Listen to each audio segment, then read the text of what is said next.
Kamusta sa inyong lahat? Ako si Dr. Renato Bagani at ngayon ay susuriin natin ang paksang 5 pamilyar na prutas na makakatulong sa prostate, pagpapabuti ngang tulog at pagpapanumbalik ngang sigla ng lalaki pagkatapos ngang edad 60. Paano kung sabihin ko sa iyo na may ilang pamilyar na prutas na marahil ay matagal mo nang kinakain, ngunit hindi mo alam na makatulong pala ang maito na paliitin ang prostate, pabutihin ang tulog, bawasan ang pag-ihi sa gabi, at muling pag-alabin ang sigla ng kalalakihan pagkatapos ng edad 60. Maaring mahirap paniwalaan, ngunit ito ang katotohanang ilang doktor lamang ang hayagang magsasabi sa iyo. Milyon-milyong matatandang lalaki ang nagdurusa sa matagal na insomnia, pagkapagod sa araw, kawalan ng kumpiyansa, at mga tahimik na pagbabagong nangyayari sa kanilang katawan. At ang salarin, hindi ito ang pagtanda o mababang testosterone, kundi isang maliit na glandula sa loob ng pelvis na tahimik na namamaga araw-araw. Ayon sa estadistika mula sa International Society for Men's Health, mahigit 50% ng mga lalaking higit sa 60 taong gulang ay apektado ng benign prostatic hyperplasia, BPH, na may mga sintomas tulad ng madalas na pag-ihi sa gabi, mahinang daloy ng ihi, at patuloy na pakiramdam na hindi lubos na naubos ang laman ng pantok. Ngunit narito ang magandang balita. Hindi mo kailangan ng gamot o operasyon para mapabuti ito. Ngayon, ako, si Dr. Renato Bagani, ay ibabahagi sa inyo ang isang listahan ng mga natural na prutas na madaling hanapin, madaling kainin, at naglalaman ng mga makapangyarihang compound na napatunayan ng siyensya na nakakabawas ng pamamagang prostate, sumusuporta sa mga hormona, at nagpapanumbalik ng sigla na dati mong taglay. At huwag laktawan ang unang prutas dahil ito ang tahimik na bayani na hindi napapansin. Karamihan sa mga lalaki sa kanilang pang-araw-araw na pagkain, kahit na ang tamang paggamit nito ay maaring magdulot ng kapansin-pansing pagbabago sa loob lamang ng isang buwan. Bago tayo magpatuloy sa pangunahing nilalaman, maari ko bang itanong kung saang panig ng mundo ka nanonood ng video na ito? Pakiiwan ang iyong sagot sa mga komento sa ibaba. Ikinagagalak kong malaman kung sino ang aking kasama sa paglalakbay na ito para sa kalusugan.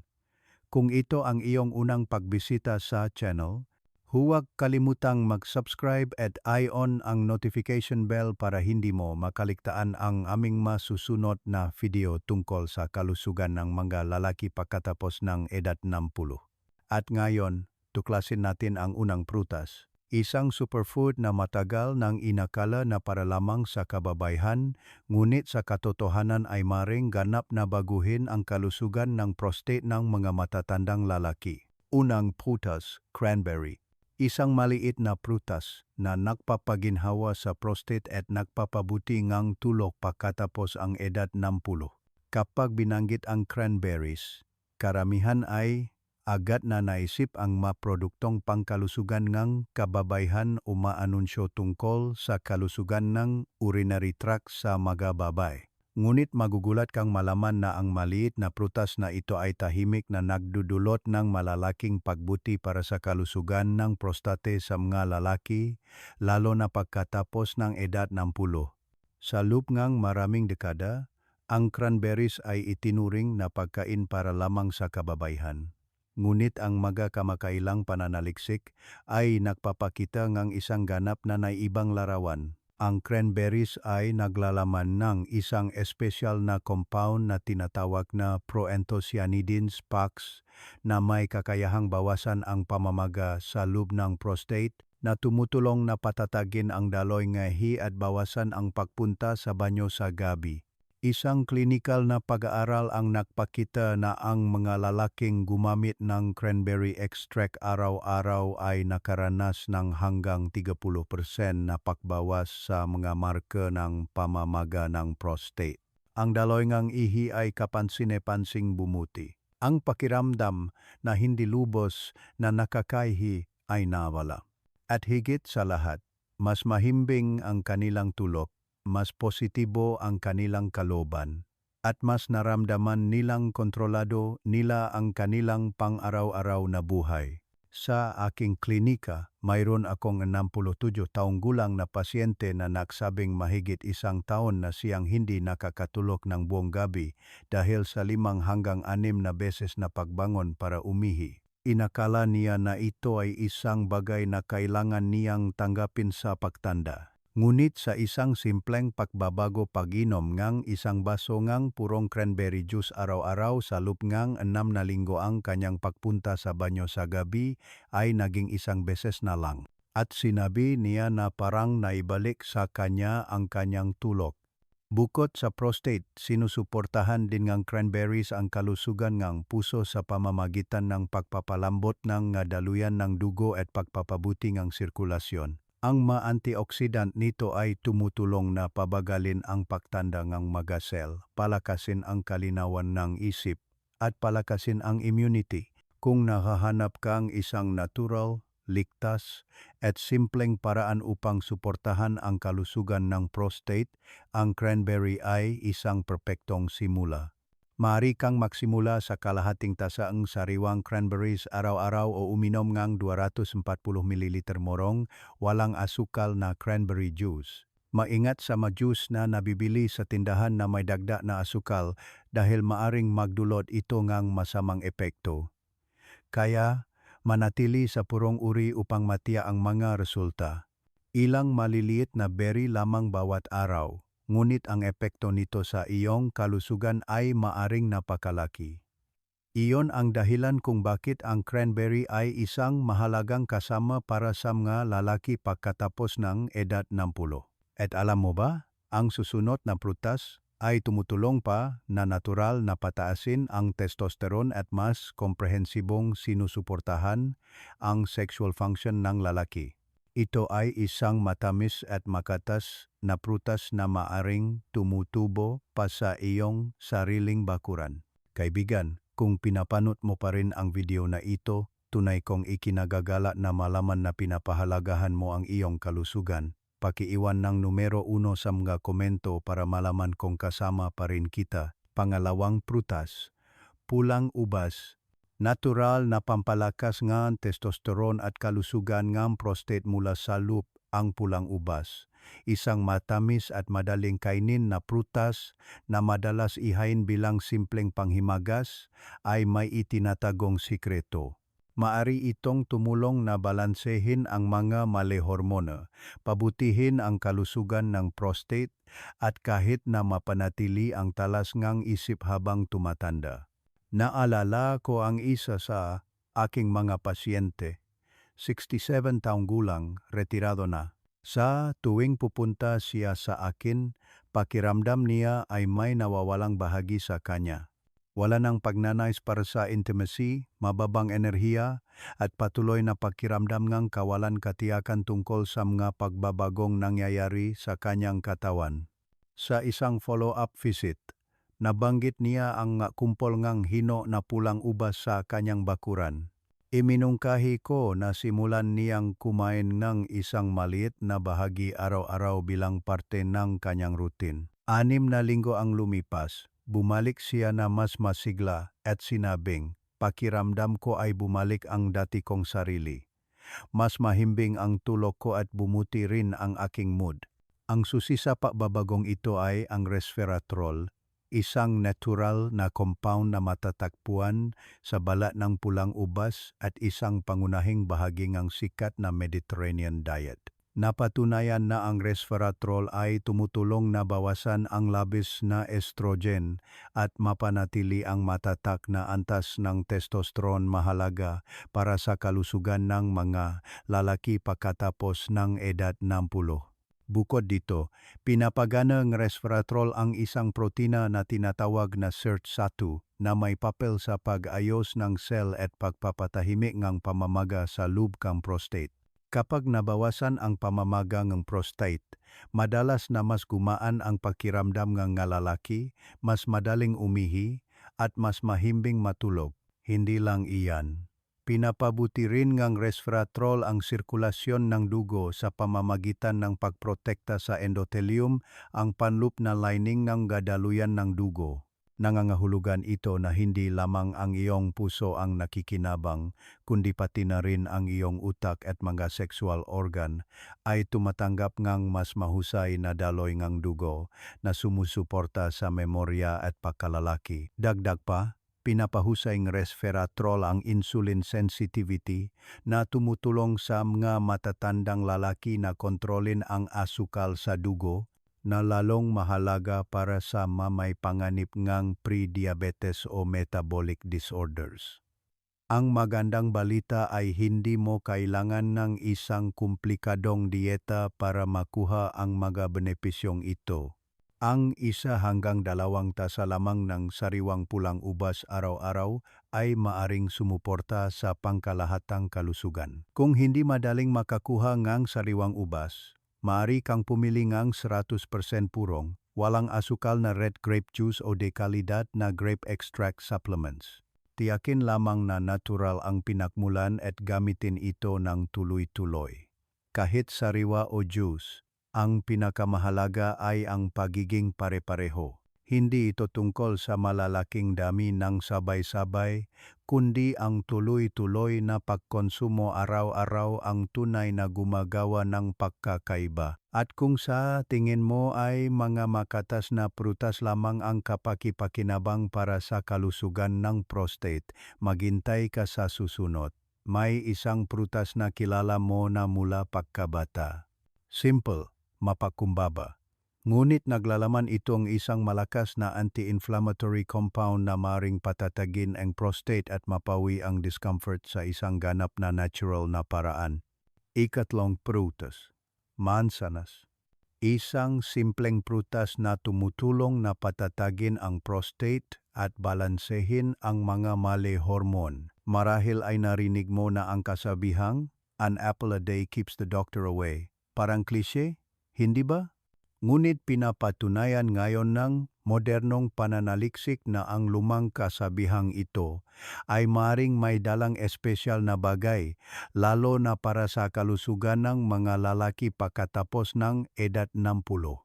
Sa gitna ngang hindi mabilang na mga prutas, madalas na hindi napapansin ang mansanas dahil tila masyadong ordinaryo. Ngunit sa katunayan, isa ito sa mga pinaka-epektibong pagkain para sa pagsuporta sa prostate.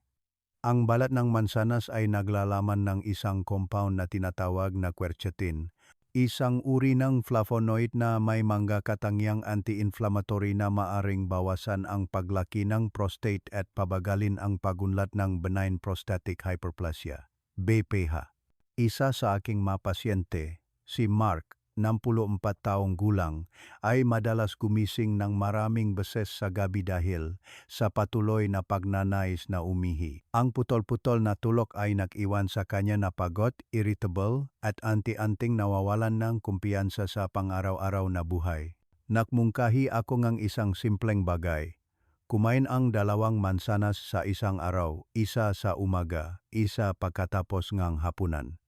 Pagkatapos ngang 8 linggo, bumalik siya na may ganap na naibang enerhiya. Naging matatag ang kanyang tulog. Ang paghihi sa gabi ay makabuluhang nabawasan at higit sa lahat, naramdaman niya na naibalik niya ang balanse sa kanyang buhay. Kaya, paano gumagana ang mansanas?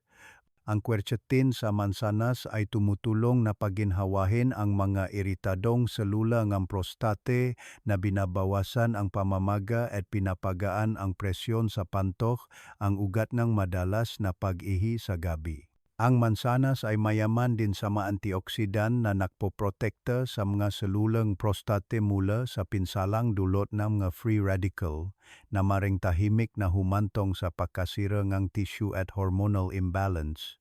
Hindi lang iyan. Ang fiber sa mansanas ay sumusuporta sa hormonal balance sa pamamagitan ng pagpapabuti ng panunaw at pagtulong sa katawan na alisin ang labis na mga hormone. Kapag matatahang antas ng hormone, mas mayos ang pagana ng prostate at mas maliit ang posibilidad na mamaga ito. Dagdag pa, sinusuportahan ng mansanas ang kalusugan ng puso, Nireregula ang presyon ng dugo, pinapatatag ang asukal sa dugo, at pinapahusay ang pagana ng atay. Lahat ay mga pangunahing salik na nakakaimpluwensya sa sexual at pisikal na kalusugan ng matatandang lalaki. Kung nais mong subukan ito, inirerekomenda kong magsimula sa 1 hanggang 2 katamtamang laki ng mansanas sa isang araw. Kainin ang balat kung posible dahil karamihan sa quercetin ay naroon. Pumili nga organikong mansanas upang maiwasan ang mga kemikal na maaring makagambala sa mahormon. Hindi kailangan ng mahigpit na dieta o mamahaling superfoods. Minsan, ang pinakasimpleng gawin na ginagawa ng tuloy-tuloy ang nahahatid ng pinakamatagal at makabuluhang maresulta. At susunod ay isang prutas na dati kinatatakutan dahil sa taglay nitong taba. Ngunit ngayon, ang nga mismong taba na, iyon ay naging mahalagang bahagieng pagpapanumbalieng siglan lalaki. Tutuklasin natin ang nakakagulat na katotohanan ito sa susunod na bahagi. Kung pinapanood mo pa rin ang video na ito, salamat sa pananatili mo hanggang dito. Lubos kong pinahahalagahan ito. Pakiiwan ang numero 3 sa magkomento sa ibaba para malaman kung hindi ako nagsasalita mag-isa. Ika-4 na prutas, abokado. Natural na taba na tumutulong na ibalik ang testosterone at bawasan ang pamamaga ng prostate. May panahon na ang taba ay itinuring na salarin ng masamang kalusugan. Maraming tao ang nagalis ng pula nga itlog, umiwas sa abokado at lahat ng pagkaing naglalaman ng natural na langis. Gayunpaman, ngayon ay mayroon ng ganap na naibang pananaw ang mga siyentipiko. Ito ay ang natural na taba, tulad ng nasa abokado, na ngayon ay gumaganap ng mahalagang papel sa pagsuporta sa mga hormone, pagpapabuti ng kalusugan ng prostate, at pagpapanumbalik NG sigla para sa habla lalaki pagkatapos NG edad 60. Ang abokado ay mayaman sa beta-sitosterol, isang plensterol na napatunayan sa maraming pag-aral na nakakabawas ng mga sintomas ng benign prostatic hyperplasia, BPH. Ang compound na ito ay gumagana sa pamamagitan ng pagpapaginhawa sa mga namamagang tissue sa prostate, na binabawasan ang presyon sa pantok at pinapabuti ang daloy ng ihi. Isa sa aking mga pasyente, si Gay Carl, 69 taong gulang, ay madalas magreklamo tungkol sa insomnia, madalas na pag-ihi sa gabi, at matagal na pagkapagod sa araw. Iminungkahi ko na magsimula siya sa isang maliit na pagbabago, kumain ng kalahating abokado araw-araw.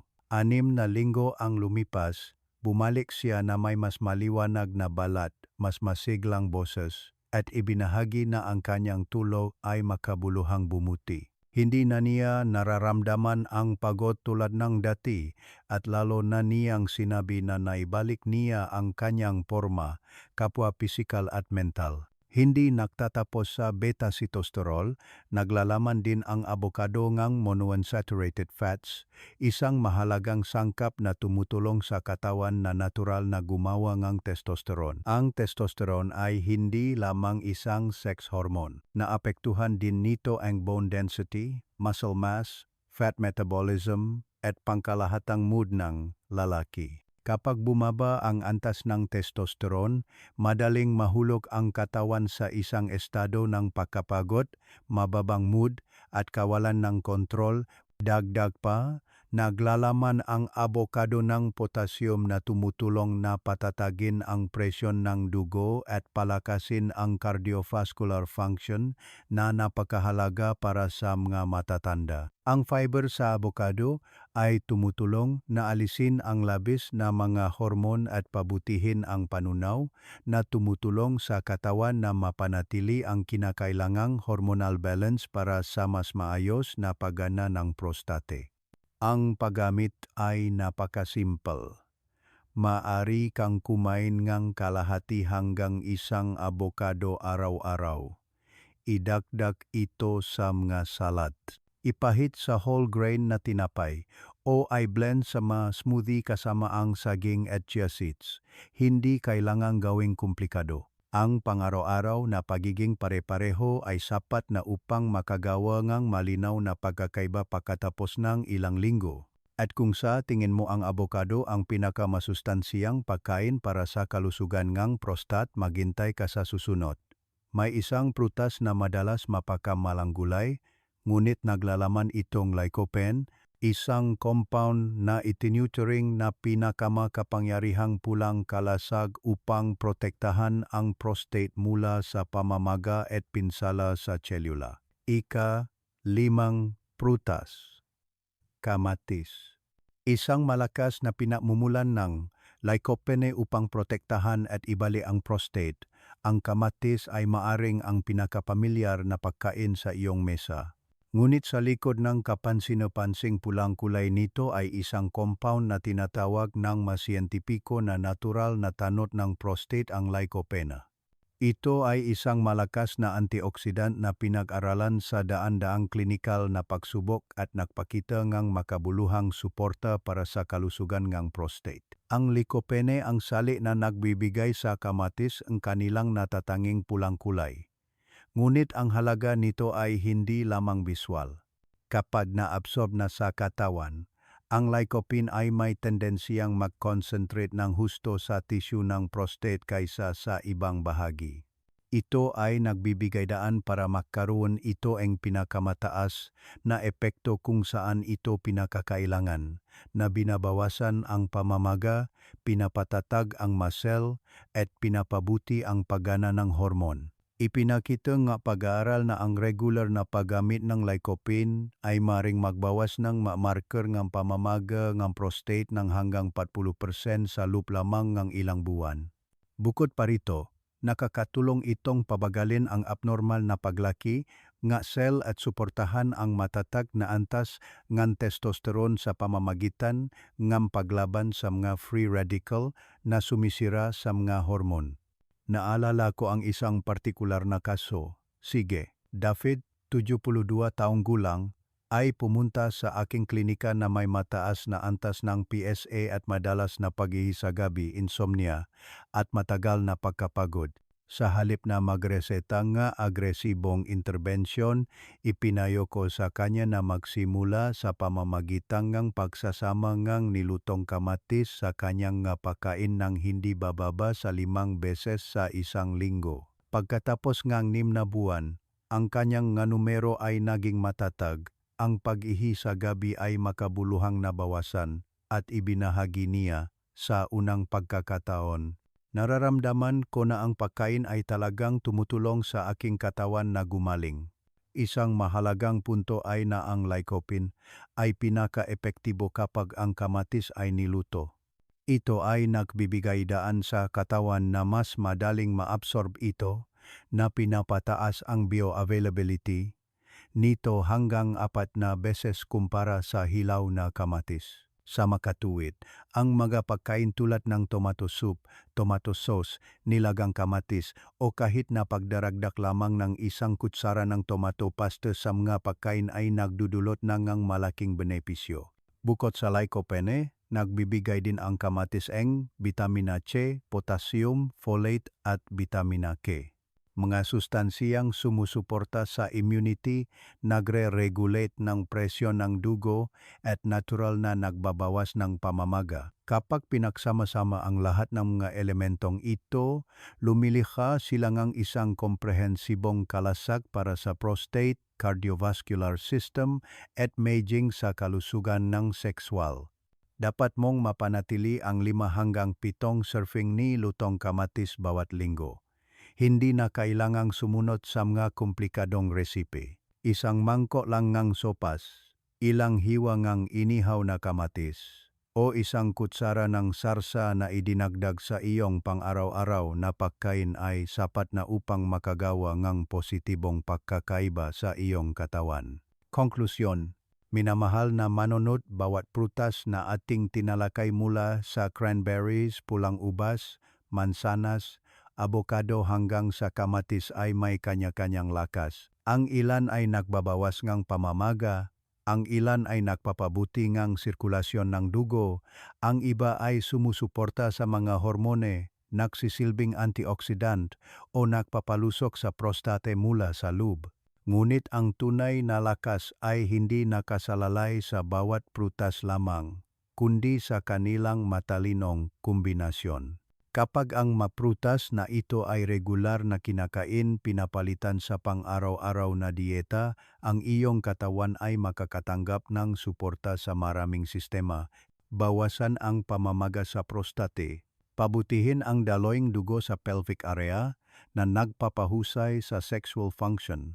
Patatagin ang panloop na antas ngeng hormone, lalo na ang testosterone. Pigilan ang pinsala sa cellular at pabagalin ang pagtanda. Palakasin ang kalusugan ng puso, utak, at immune system, na lahat ay malapit na naugnay sa sexual function ng lalaki. Ang penomenong ito ay tinatawag na nutritional synergy effect kung saan ang mga aktibong compound mula sa natural na pagkain ay sumusuporta sa isa't isa na nagpapataas ng absorption at naghahatid ng mas mahusay na mga resulta kumpara sa paggamit ng maito ng mag-isa.